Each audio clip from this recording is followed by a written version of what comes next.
Мен Қыпшақ даласында тұрмын. Бұл 10 ғасыр. Міне болашақ сұлтан. Бауырлар, сенесіңдер ме? Мен дәл қазір Қайыр қаласында тұрмын, 8 ғасыр. Мынау мәмлүк жауынгерлері таңдалатын тарихи базар. Қараңдаршы, мұнда жас сарбаздарды әскери қызметке алып жатыр. Тоқтарлар бірнеше жыл өтті. Мынау мәмлүк жауынгерлерінің жаттығу алаңы. Міне бейбарыс. Ол енді жай сарбаз емес, ол ең мықты жауынгерлердің біріне айналып келеді. Тағдыр оны үлкен жолға дайындап. Бауырлар, ертең тарихтағы ең маңызды шайқастардың бірі болады. Моңғол әскері жақындап келеді. Біз Айни Жалут даласында тұрмыз.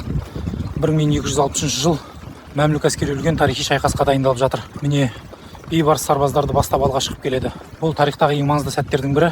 Егер бүгін бәрі сәтті болса, бүкіл аймақтың тағдыры өзгереді. Бірнеше талық жағылған жағдай. Бұл шешеңді.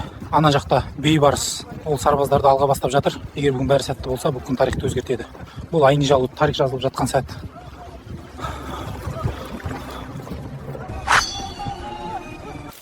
Бұл шайқас әлем тарихының бағытын өзгертті. Егер осы күні мәмлүк әскері жеңілсе, таяу шығыс тағдыры мүлде басқаша болар еді.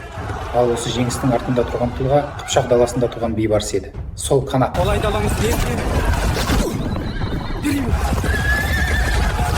мына жақта бейбарыс ол сарбаздарды алға бастап жатыр.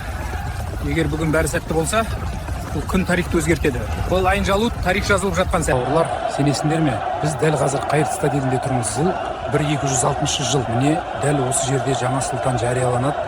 Бұл адамды есіңе түсір.